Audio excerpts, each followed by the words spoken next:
नमस्कार दोस्तों, मैं नीरज स्वागत करता हूं आपका डीएनडी क्लासेस में। और इस वीडियो में अपना क्वेश्चन नंबर 10 कर रहे हैं अपन। क्या बोल रहा है? Show the following effects of the following transaction and also prepare a balance sheet. Balance sheet भी बनाने को बोल रहा है, पर बैलेंस शीट देखो, मैं सही बात बताऊं आपको तो अभी अपन नहीं बना पाएंगे। अभी अपन बैलेंस शीट बनाने लायक नहीं है। अभी फ़िलहाल आप अकाउंटिंग इक्वेशन पर ही ध्यान दोगे तो आप लोगों के लिए ज़्यादा बेटर है। बैलेंस शीट हम आगे के चैप्टर अलग से भैया चैप्टर है बैलेंस शीट का, और वो सबसे लास्ट में जाके है। तो बैलेंस शीट अपन तभी बनाना सीखेंगे, ज़्यादा बेटर रहेगा, कोई दिक्कत नहीं। और अकाउंटिंग क्वेश्चन का आपका जो एग्जाम में क्वेश्चन आएगा ना मेरे दोस्तों, वो क्वेश्चन के अंदर वो आपसे सिर्फ और सिर्फ अकाउंटिंग इक्वेशन ही बनवाएगा, आपसे बैलेंस शीट नहीं बनवाएगा। ठीक है ना? अब मैं फटाफट से आपके लिए क्या करता हूँ, परफॉर्मा इसका ड्रॉ कर देता हूँ। ये मेरे दोस्तों परफॉर्मा बन के हो गया रेडी। सबसे पहले पॉइंट में क्या बोल रहा है? फर्स्ट पॉइंट के अंदर स्टार्टेड बिजनेस विद कैश, तो हम यहाँ कर देंगे स्टार्टेड बिजनेस। क्या लगाया भैया? कैश लगाया। तो असेट्स के अंदर कैश का कॉलम बनाएंगे और लिख देंगे 60,000। और जब भी हम कोई पैसा इन्वेस्ट करते हैं तो वो बन जाती है हमारी क्या? कैपिटल। इसलिए कैपिटल में भी क्या लिख देंगे? 60,000। सेकेंड पॉइंट क्या बोल रहा है? रेंट रिसीव्ड 2,000 रुपये, तो हम यहाँ कर देंगे भैया रेंट रिसीव। अब 2,000 रुपये हमें मिले हैं तो हम क्या करेंगे? कैश आ गया ना हमारे पास 2,000 का, तो हम कैश में जाके क्या कर देंगे? इसको ऐड कर देंगे। ठीक है, एक तो कैश में ऐड हो जाएगा। दूसरा, अगर कोई भी इनकम होती है ना मेरे दोस्तों तो वो कैपिटल में ऐड हो जाती है, और अगर कोई एक्सपेंस होता है तो वो कैपिटल में से क्या हो जाता है? माइनस। तो हम क्या करेंगे? हम इसको कैपिटल में जाके ऐड कर देंगे। हो गया एक बार ऐड। अब लगाएंगे टोटल। तो देखो 62,000 की हमारी असेट हो गई। असेट में एक ही आइटम है कैश। लाइबिलिटी हमारी 0 है। इधर कैपिटल भी कितनी हो गई? 62 हो गई। आपको जैसा कि पता ही है कि हर बार हमारे को अकाउंटिंग क्वेश्चन सेटिस्फाई करनी पड़ती है। Assets is equals to liability plus capital. तो यहाँ पर असेट हो गई 62 की, लाइबिलिटी 0, कैपिटल 62, तो 62 इज इक्वल्स टू 62 यहाँ पर बराबर आ रहा है। ठीक है ना? चलो आगे बढ़ते हैं। थर्ड पॉइंट, थर्ड में क्या बोल रहा है? Accrued interest. अक्रूड इंटरेस्ट का मतलब हो गया कि ऐसा इंटरेस्ट जो आपको मिल जाना चाहिए था, जो आपने अर्न कर लिया है बट वो आपको अभी तक रिसीव नहीं हुआ है। Earn but not receive. तो देखो, इंटरेस्ट ड्यू हो गया, आपको मिल जाना चाहिए था पर अभी तक नहीं मिला, सामने वाले ने आपको पेमेंट नहीं करी अभी तक। तो क्या आपके पास में कोई कैश आया? क्या नहीं आया। आपके पास में कैश तो नहीं आया, पर ये इंटरेस्ट आपकी इसी साल की इनकम है, इसलिए हम इसको असेट साइड में दिखाएंगे। और असेट साइड में दिखाएंगे हम अक्रूड इंटरेस्ट के नाम से, एक अलग से कॉलम बनेगा और इस कॉलम के अंदर हम उसकी अमाउंट दिखा देंगे कितनी है? 500 रुपीज़। और क्योंकि ये इनकम भी इसी साल से रिलेटेड है इसलिए ये क्या हो जाएगी? कैपिटल में भी जाके ऐड हो जाएगी।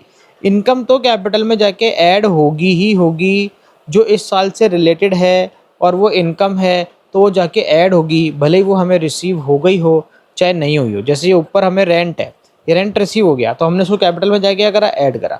यहाँ पर ये इंटरेस्ट है, ये हमारे को रिसीव नहीं हुआ पर फिर भी हमने उसको कैपिटल में जाके ऐड करा। क्यों? क्योंकि ये प्रेजेंट टाइम से रिलेटेड है। हाँ, अगर कोई हमारे को एडवांस में अगर कोई इनकम रिसीव हो जाती वो हम ऐड नहीं करते कैपिटल में। ठीक है, तो 62,000 का कैश एज इट इज़ बना हुआ है और यहाँ पर अक्रूड इंटरेस्ट के 500 रुपये और आ गए हैं।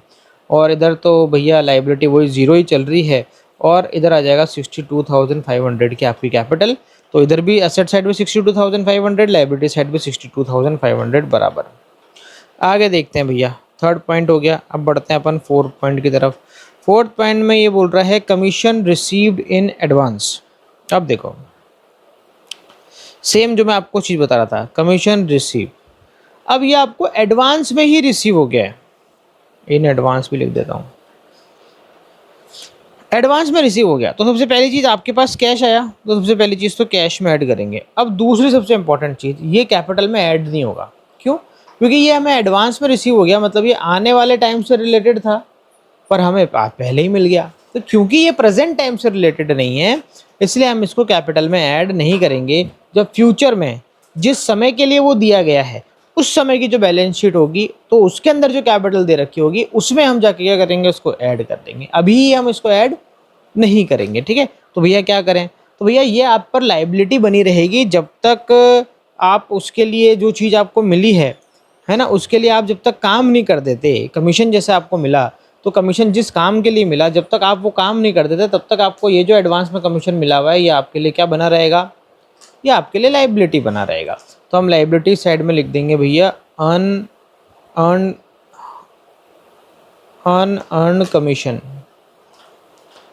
कितना है 1000 रुपये। तो 1000 रुपये तो अपन ने कहाँ लिखा, कैश में, और 1000 रुपये हम कहाँ लिख रहे हैं, यहाँ पर लाइबिलिटी साइड में।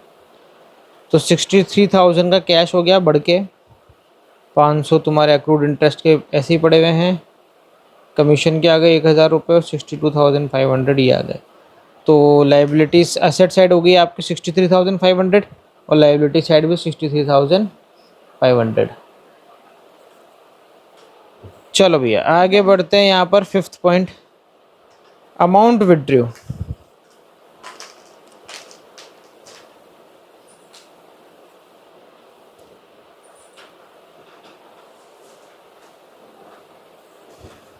अमाउंट विड्रॉ कर लिया इसने, इसका मतलब इसने कैपिटल में से पैसा निकाल लिया, ठीक है ना, वापस अपना कैपिटल विड्रॉ कर ली। तो कैश ही निकाला होगा डेफिनेटली, कैपिटल निकाला मतलब क्या निकाला, कैश ही निकाला। तो इसलिए देखो सबसे पहले तो कैश में से माइनस होगा 5,000 रुपये, पहली चीज़। दूसरी चीज़ क्या होगी, दूसरी चीज़ इसने कैपिटल निकाली है ना, ये मतलब इसकी कैपिटल कम हो जाएगी ना पहले से, तो कैपिटल में से भी क्या करेंगे हम 5,000 रुपये माइनस करेंगे। तो ये फाइनली अब आपका क्या आने वाला है, इसमें से अगर मैं 5,000 रुपये माइनस कर दूंगा तो 58,000 का कैश रह जाएगा और 500 ये, तो 58,500 की यहाँ पर टोटल आ जाएगी। इधर 1,000 रुपये एज इट इज़ बना हुआ है, इसमें से भी 5,000 रुपये मैं माइनस कर दूंगा तो कितना हो जाएगा, ये हो जाएगा 57,500। तो इधर 58,500 इजिकल्स टू 1,000 प्लस 57,500 तो 58,500। Assets is equals to liability plus capital. ये आपकी अकाउंटिंग इक्वेशन सेटिस्फाई हो गई। तो मेरे दोस्तों ये छोटा सा प्यारा सा क्वेश्चन ख़त्म होता है यहाँ पर। इसी के साथ में मिलते हैं अब आपसे अगले वीडियो में एक और नए क्वेश्चन के साथ में। जब तक के लिए मस्त रहें, स्वस्थ रहें, खाते पीते रहें। जय हिंद।